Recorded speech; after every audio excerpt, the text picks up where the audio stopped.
सभी को नमस्कार। मैं विजेंद्र वर्मा अपने YouTube channel Verma biology point पर आप सबका स्वागत करता हूं। आज हम चैप्टर नंबर 2 मानव जनन के अति लघुरात्मक प्रश्न यहाँ हम पढ़ेंगे। तो क्वेश्चन नंबर फर्स्ट है, फटी हुई पुटक कोशिकाओं द्वारा निर्मित ग्रंथिल संरचना से एक हार्मोन स्रावित होता है, उसका नाम लिखिए। तो ग्रंथिल पुटक संरचनाओं से ग्रंथिल संरचना कौन सी है? फटी हुई पुटक कोशिकाओं से ग्रंथिल संरचना कौन सी बनती है? इसको बोलते हैं कार्पस ल्यूटियम। इसे पीत पिंड भी कहते हैं, पीत पिंड भी कहते हैं। तो उसके द्वारा हार्मोन कौन सा स्रावित होता है? प्रोजेस्टेरोन। अगला है प्रोजेस्टेरोन अथवा एस्ट्रोजन। नेक्स्ट क्वेश्चन है, शुक्र कायांतरण को परिभाषित कीजिए। शुक्र कायांतरण, देखो शुक्र जनन की क्रिया 2 चरणों में होती है। एक शुक्राणु पूर्वी का निर्माण या स्पर्मेटिड, और दूसरा जो होता है शुक्राणु में कायांतरण द्वारा शुक्राणु। तो शुक्राणु पूर्वी कोशिकाएं गोल, अचल एवं अगुणित होती हैं और इनके आकारिकी, उपापचयी एवं क्रियात्मक रूप से एक अति विशिष्ट संरचना शुक्राणु में परिवर्तन को ही क्या कहते हैं? शुक्र कायांतरण। और शुक्राणु कैसा होता है? पुच्छ युक्त और चल होता है। तो यहाँ अपन आंसर लिख सकते हैं कि शुक्राणु पूर्वी कोशिका कैसी होती है? गोल होती है, अचल होती है, अगुणित होती है। ठीक है। और इनमें एक विशिष्ट संरचना या क्रियात्मक संरचनात्मक उपापचय परिवर्तन होते हैं। तो एक विशिष्ट संरचना बनती है, जिसको अपन कहते हैं शुक्राणु। तो शुक्राणु में बदलने की क्रिया को ही क्या कहते हैं? शुक्र कायांतरण। अगला क्वेश्चन है, एक 50 वर्षीय स्त्री का रज चक्र समाप्त होना क्या कहलाता है? तो रज चक्र का समाप्त होना क्या कहलाता है? रजो निवृत्ति। और प्रारंभ होना क्या कहलाता है? रजो दर्शन। अगला क्वेश्चन है, कार्पोरा कैवर्नोसा कहाँ पाया जाता है? तो कार्पोरा कैवर्नोसा कहाँ पाया जाता है? सिसन में पाया जाता है। आयामी डोरियां होती हैं ये। अगला क्वेश्चन है, स्तनधारियों में एक्रोसोम द्वारा स्रावित एंजाइम का नाम लिखिए। एक्रोसोम के द्वारा कौन सा हार्मोन स्रावित होता है स्तनधारियों में? तो वो होता है हाइलोरुनिडेज, जो अंडाणु की भित्ति को गलाने का काम करता है। नेक्स्ट क्वेश्चन है, क्वेश्चन नंबर 6, रजोधर्म की अनुपस्थिति किस बात का संकेत है? यदि रजोधर्म अब्सेंट हो जाता है, रजोधर्म नहीं होता, तो ऐसी स्थिति को क्या कहते हैं? गर्भधारण। तो ये किसका संकेत होगा? गर्भधारण का संकेत होगा। नेक्स्ट क्वेश्चन नंबर 7 है, अंडोत्सर्ग के बाद ग्रेफियन पुटिका द्वारा निर्मित स्रावी संरचना का नाम लिखिए। तो अभी मैंने बताया था स्रावी संरचना कौन सी होती है? कार्पस ल्यूटियम, जिसे क्या कहते हैं? पीत पिंड भी कहते हैं। नेक्स्ट अगला है, प्रसव के बाद दुग्ध संश्लेषण के लिए उत्तरदायी हार्मोन कौन सा है? तो प्रसव के बाद दुग्ध संश्लेषण के लिए उत्तरदायी हार्मोन प्रोलैक्टिन हार्मोन है। कौन सा हार्मोन है? Prolactin hormone. ठीक है। इसे हम LTH लैक्टोट्रोपिक हार्मोन भी कहते हैं, और एक ऑक्सीटोसिन हार्मोन और होता है। अगला क्वेश्चन है, शुक्राणुओं का संग्रह एवं परिपक्वन किस अंग में होता है? तो शुक्राणुओं का संग्रहण एवं परिपक्वन होता है अधिवृषण में, जिसे एपिडिडाइमस भी कहते हैं। नेक्स्ट क्वेश्चन नंबर 10 है, उस हार्मोन का नाम लिखिए जो प्रसव के लिए प्यूबिस सिम्फाइसिस का शिथिलन करता है। तो जब प्रसव होता है तो प्यूबिस सिम्फाइसिस शिथिल हो जाता है, तो उसके लिए उत्तरदायी हार्मोन है रिलैक्सिन हार्मोन। कौन सा हार्मोन है? Relaxin hormone. नेक्स्ट क्वेश्चन है, योनि का द्वार प्राय एक पतली झिल्ली से आंशिक रूप से ढका होता है, जिसे क्या कहते हैं? तो वो झिल्ली क्या कहलाती है? तो उसको बोलते हैं हाइमन झिल्ली या योनि छाप झिल्ली। नेक्स्ट क्वेश्चन है, गर्भाशय की भित्ति कितनी परतों की बनी होती है? नाम लिखिए। तो गर्भाशय की भित्ति के 3 स्तर होते हैं। स्तर कितने होते हैं? 3। तो पेरीमेट्रियम बाह्य स्तर होता है, मायोमेट्रियम मध्य स्तर होता है और एक होता है एंडोमेट्रियम। एंडोमेट्रियम से ही एम्ब्रियो या फिटस गर्भाशय के स्तर से जुड़ता है और एंडोमेट्रियम ही मेंस्ट्रुअल साइकिल के दौरान रक्त के माध्यम से बाहर निकलता है योनि मार्ग से। नेक्स्ट अगला आता है क्वेश्चन नंबर 13, उस भ्रूण अवस्था का नाम लिखिए जो मानव की गर्भाशय भित्ति में अंतर्रोपित हो जाता है। तो गर्भाशय की अंतः भित्ति में अंतर्रोपित हो जाता है, उसका नाम अपने को यहाँ बताना है। तो वो कौन सी अवस्था होती है? ब्लास्टोसिस्ट अवस्था। कौन सी अवस्था? ब्लास्टोसिस्ट अवस्था जो होती है मादा की गर्भाशय की भित्ति कौन सी है? एंडोमेट्रियम से। ठीक है। नेक्स्ट है, वह क्या चीज है जो प्रसव के लिए उत्तरदायी हार्मोन के विमोचन के लिए पीयूष ग्रंथि को उत्तेजित करता है? उस हार्मोन का नाम लिखिए। तो वो है गर्भ उद्दीपन प्रतिवर्त। गर्भ उद्दीपन प्रतिवर्त गर्भ में संकुंचन को उद्दीप्त करने का ग्रंथि को ऑक्सीटोसिन हार्मोन के स्राव के लिए उद्दीप्त करता है। तो ऑक्सीटोसिन हार्मोन को प्रसव हार्मोन के नाम से भी जाना जाता है, वैसे दुग्ध हार्मोन भी कहते हैं इसको। नेक्स्ट है, क्योंकि ये क्या करता है? संकुंचन बढ़ाता है गर्भाशय में। अगला क्वेश्चन है, मानव अंडाशय में कौन सा भाग प्रोजेस्टेरोन हार्मोन का स्राव करता है? तो कौन सा? कार्पस ल्यूटियम, जिसको कहते हैं पीत पिंड। अगला क्वेश्चन नंबर 16 है, मानव भ्रूण में ट्रोफोब्लास्ट का कार्य बताइए। तो मैंने आपको बताया था पिछले वीडियो में कि ये जो भ्रूण होता है, भ्रूण के अंदर वाली कोशिकाओं का समूह होता है, इसको आंतरिक कोशिका समूह कहते हैं, जिससे 3 स्तर बनते हैं और जिससे सभी अंगों का निर्माण होता है इन तीनों स्तरों से। और ये जो बाहर वाली जो कोशिकाएं होती हैं ये घनाकार हो जाती हैं और ये माता के अंतः गर्भाशय से चिपक जाती हैं, गर्भाशय की आंतरिक भित्ति से चिपक जाती हैं, जिनको बोलते हैं ट्रोफोब्लास्ट। तो आपको यहाँ पूछा गया है ट्रोफोब्लास्ट का कार्य। तो मानव भ्रूण में ट्रोफोब्लास्ट का कार्य गर्भाशय की आंतरिक भित्ति को भेदने का, जिससे ब्लास्टोसिस्ट आंतरिक भित्ति में क्या हो जाता है? रोपित हो जाता है। इसका काम क्या है? आंतरिक भित्ति को भेदने का। ठीक है। नेक्स्ट अगला क्वेश्चन है, मानव में नर एवं मादा प्राथमिक जनन अंगों के नाम लिखिए। तो नर में कौन से होता है? वर्षण होते हैं, जो एक जोड़ी होते हैं उदर गुहा के बाहर होते हैं। जबकि मादा में कौन सा होता है? तो एक मादा में एक जोड़ी अंडाशय होते हैं, प्राथमिक जनन अंग। क्वेश्चन नंबर 18 है, किशोर अवस्था के दौरान हाइपोथैलेमस के किस हार्मोन का स्तर बढ़ जाता है? तो किशोर अवस्था के दौरान GnRH का बढ़ जाता है, जिसको बोलते हैं गोनेडोट्रोपिन रिलीजिंग हार्मोन का स्राव बढ़ जाता है। अगला क्वेश्चन है, पुरुषों में ल्यूटिनाइजिंग हार्मोन किस अन्य नाम से भी जाना जाता है? ल्यूटिनाइजिंग हार्मोन LH हार्मोन को किस नाम से भी जाना जाता है? तो ICSH के नाम से भी जाना जाता है, LH या ICH। ICH फुल फॉर्म होती है interstitial cell stimulating hormone. Question number 20, शुक्राणु के किस भाग में अनेक माइटोकॉन्ड्रिया पाए जाते हैं? तो शुक्राणु के मध्य भाग में माइटोकॉन्ड्रिया पाए जाते हैं, जो ऊर्जा उत्पन्न करते हैं, जिससे ऊर्जा मिलती है पूरे शरीर को, जिसके कारण शुक्राणु गतिशील रहते हैं। अगला क्वेश्चन है, मनुष्य में एक्रोसोम कहाँ पाई जाती है? इसका कार्य लिखिए। तो एक्रोसोम कहाँ पाई जाती है? शुक्राणु का शीर्ष जो होता है, शीर्ष भाग जो होता है शुक्राणु के शीर्ष पर एक्रोसोम कहलाता है। ठीक है। एक्रोसोम का कार्य क्या है? एक्रोसोम अंडाणु में प्रवेश करने में मदद करता है, अंडाणु की भित्ति को गलाने में मदद करता है। इसके द्वारा स्तनधारियों में हाइलुरोनिडेज एंजाइम स्रावित होता है। नेक्स्ट क्वेश्चन नंबर 22, मनुष्य में निषेचन के दौरान अंडाणु में केवल एक ही शुक्राणु का प्रवेश होना तथा एक से अधिक शुक्राणु का प्रवेश नहीं होना कैसे सुनिश्चित होता है?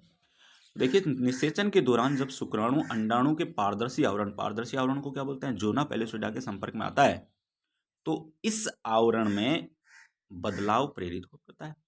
इसके परिणाम स्वरूप निषेचन के दौरान अंडाणु में केवल एक ही शुक्राणु का प्रवेश सुनिश्चित हो जाता है और अन्य शुक्राणु इसमें प्रवेश नहीं करते। जैसे ही एक शुक्राणु इसमें प्रवेश करता है, इसकी झिल्ली विध्रुवित हो जाती है, जिससे दूसरा शुक्राणु इसमें प्रवेश नहीं कर पाता।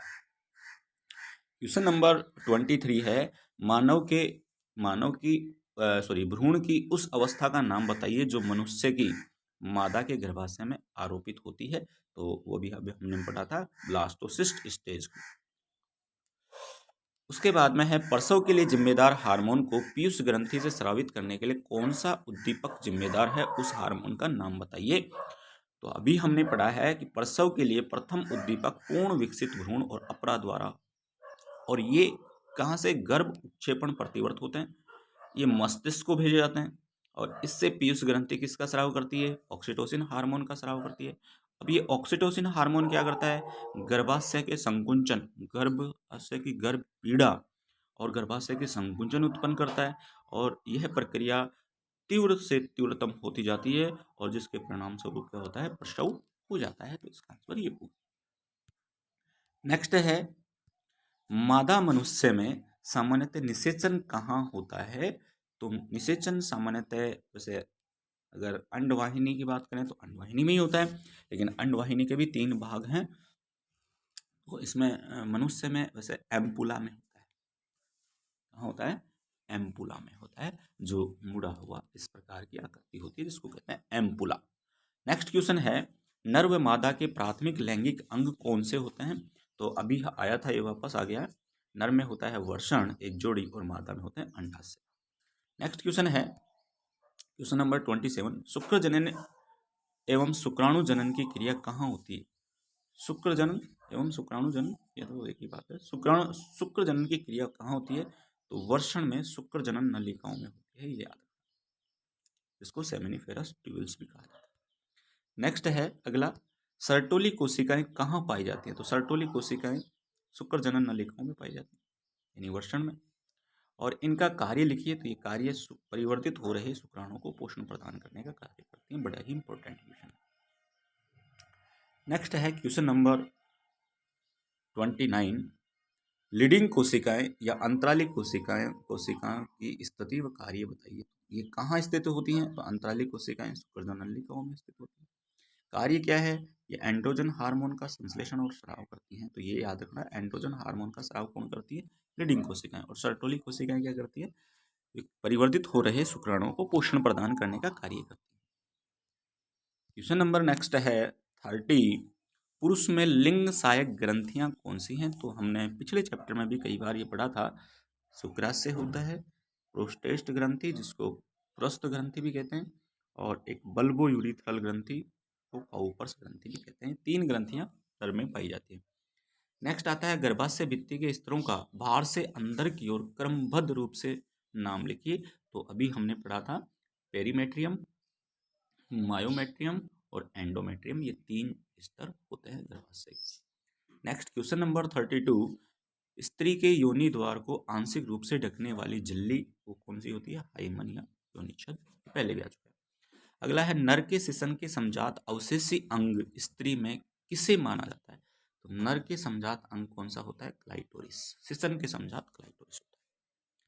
नेक्स्ट अगला है, स्त्री के एक स्तन में ग्रंथिल उत्तक कितनी स्तन पालियों में विभेदित होता है। तो वो होता है 15 से 20 पालियों में, अंगूर के गुच्छे के समान होता है। अगला क्वेश्चन है, वर्षण में अपरिपक्व नर जर्म कोशिकाओं से शुक्राणु बनने की क्रिया को किस नाम से जाना जाता है। तो शुक्राणु निर्माण की प्रक्रिया क्या कहलाती है, शुक्र जनन कहलाती है, स्पर्मेटोजेनेसिस कहलाती है।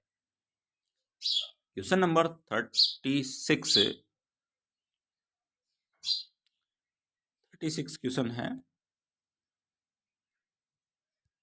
प्राथमिक शुक्राणु कोशिकाएं कौन से विभाजन द्वारा विभाजित होकर द्वितीयक शुक्राणु कोशिकाएं बनाती हैं। तो उसका आंसर होगा अर्धसूत्री विभाजन, इसके द्वारा अर्धसूत्री विभाजन द्वारा। अगला क्वेश्चन है, शुक्राणु जनन के बाद शुक्राणु शीर्ष कौन सी कोशिकाओं में अंतः स्थापित होकर पोषण प्राप्त करता है। तो वो है सर्टोली कोशिकाओं में। नेक्स्ट क्वेश्चन नंबर 38, तृतीयक पुटक आगे चलकर कौन सी रचना बनाती है। तो वो है परिपक्व ग्राफ्य पुटिका। क्वेश्चन नंबर 39, स्त्री में यौवन आरंभ के समय पहली बार ऋतुस्राव प्रारंभ होने को किस नाम से जाना जाता है। तो वो है रजोदर्शन, और अंत को क्या कहते हैं, रजोनिवर्ती। नेक्स्ट है, आर्तव चक्र किसे कहते हैं। नेक्स्ट क्वेश्चन नंबर 40 है, आर्तव चक्र किसे कहते हैं? तो मादा जनन तंत्र व हार्मोन में होने वाले चक्रीय परिवर्तन को, मादा जनन तंत्र व हार्मोन में होने वाले चक्रीय परिवर्तन को ही क्या कहते हैं? आर्तव चक्र। नेक्स्ट क्वेश्चन है, कार्पस ल्यूटियम द्वारा हार्मोन प्रोजेस्टेरोन हार्मोन होता है, ये पहले आ चुका। अगला क्वेश्चन है, एलएच सर्ज किसे कहते हैं? देखो, एलएच सर्ज आर्तव चक्र के मध्य में ल्यूटिलाइजिंग हार्मोन का स्राव अधिकतम हो जाता है, जिसे क्या कहते हैं? एलएच सर्ज कहते हैं। क्वेश्चन नंबर 43 है, आर्तव चक्र शुरू होने के कितने दिनों बाद अंडोत्सर्ग होता है? तो अंडोत्सर्ग होता है 14 दिन बाद। नेक्स्ट, तूतक यानी मोरुला से भ्रूण की कौन सी अवस्था का निर्माण होता है? तो मोरुला से बनता है कोरकपुटी यानी ब्लास्टोसिस्ट। क्वेश्चन नंबर 45, कोरकपुटी की सबसे बाहर वाली कोरक खंडों की परत को किस नाम से जाना जाता है? उसका कार्य लिखिए। तो उसको जाना जाता है जरायु अंकुर का निर्माण करता है, और जो अपरा के निर्माण में भाग लेता है। पोष कोरक जरायु अंकुर बनता है, और उससे क्या, उसको क्या बोलते हैं अपन? अपरा बोलते हैं। क्वेश्चन नंबर 46, कोरक पुटी के अंदर पोष कोरक में जुड़ा हुआ कोशिकाओं का एक समूह पाया जाता है, जिसे क्या कहते हैं? तो हमने पहले भी बता चुका हूँ, इसके बारे में पहले भी चर्चा कर चुके हैं। अंदर वाला जो पार्ट होता है अंतर कोशिका समूह कहलाता है, इनर सेल मास कहलाता है। नेक्स्ट है, अंतर रोपण किसे कहते हैं? देखो, अंतर रोपण होता है कोरक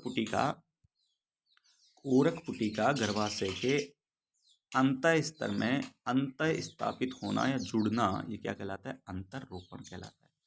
क्वेश्चन नंबर 48 है, जरायु अंकुरक किसे कहते हैं? जरायु अंकुरक, तो भ्रूण के अंतर रोपण के बाद पोष कोरक पर अंगुली नुमा संरचनाएं बनती हैं, जिनको कहते हैं जरायु अंकुरक। क्वेश्चन नंबर 49, अपरा किसे कहते हैं? अपरा, अपरा जो होता है प्लेसेंटा, भ्रूण और माता के गर्भाशय के बीच में संबंध पाया जाता है, वो अपरा कहलाता है। तो परिवर्तित होते हुए भ्रूण व माता के गर्भाशय के बीच में पाई जाने वाली संरचनात्मक एवं क्रियात्मक संबंध को क्या कहते हैं? अपरा कहते हैं। क्वेश्चन नंबर 50, प्रसव किसे कहते हैं? प्रसव, जब जैसे ही परिवर्तित होता है भ्रूण, यानी शिशु में परिवर्तित हो जाता है, तो यानी उसको कहे अपन गर्भ, तो गर्भ के बाहर निकलने वाली क्रिया को ही क्या कहते हैं? गर्भ के बाहर निकलने की, गर्भाशय से बाहर निकलने की क्रिया को ही क्या कहते हैं? प्रसव कहते हैं। अगला क्वेश्चन है, गर्भ उत्क्षेपण प्रतिवर्त किसे कहते हैं? तो जैसे ही पूर्ण विकसित शिशु होता है, तो गर्भ और अपरा के द्वारा प्रसव के लिए संकेत उत्पन्न होते हैं, जिससे गर्भाशय में संकुंचन होता है। इसे ही क्या कहते हैं? गर्भ उत्क्षेपण प्रतिवर्त कहते हैं। क्वेश्चन नंबर 52 है, गर्भाशय संकुंचन को प्रेरित करने वाले हार्मोन का नाम लिखिए। तो गर्भाशय को संकुंचन प्रेरित करने वाला हार्मोन यानी प्रसव हार्मोन भी जिसको कहते हैं, वो कौन सा है? ऑक्सीटोसिन। अगला है, दुग्ध स्राव किसे कहते हैं? जैसे ही प्रसव होता है, तो दुग्ध ग्रंथियां, स्तन ग्रंथियां, वो क्या होती हैं? दुग्ध का स्राव करने लगती हैं, और दुग्ध हार्मोन भी कहा जाता है वैसे ऑक्सीटोसिन को। तो सहगर्भता के अंत में स्त्री की स्तन ग्रंथियों से दुग्ध उत्पन्न होने लगता है, जिसे क्या कहते हैं? इसे ही दुग्ध स्राव कहा जाता है।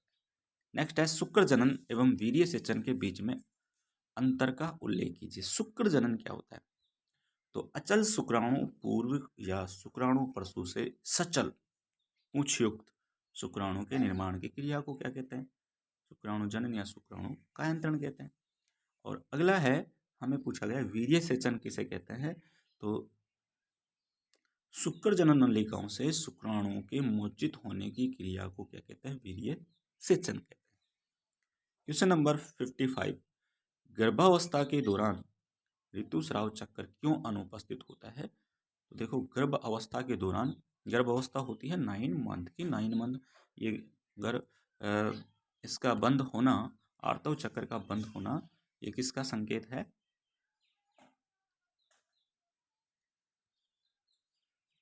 गर्भावस्था के दौरान कार्पस ल्यूटियम बनती, इससे स्रावित होने वाला प्रोजेस्टेरोन हार्मोन पुटी का परिपक्वन एवं अंडोत्सर्ग को अवरुद्ध कर देता है, इसलिए गर्भावस्था के दौरान आर्तव चक्र अनुपस्थित होता है। नेक्स्ट क्वेश्चन है, और लास्ट क्वेश्चन है 56, आर्तव चक्र 56 है, आर्तव चक्र के दौरान गर्भाशय भित्ति के कौन से स्तर में चक्रीय परिवर्तन होते हैं और इस स्तर के बने रहने के लिए कौन सा हार्मोन आवश्यक है? तो गर्भाशय के कौन से स्तर में चक्रीय परिवर्तन होते हैं? तो गर्भाशय के एंडोमेट्रियम में होते हैं, अंत स्तर में होते हैं। और इस स्तर को बनाए रखने के लिए आवश्यक हार्मोन कौन सा है? तो वो हार्मोन है प्रोजेस्टेरोन हार्मोन। तो आज हम इतना ही पढ़ेंगे। धन्यवाद। चैनल को लाइक करें, शेयर करें और सब्सक्राइब करना ना भूलें। Thank you.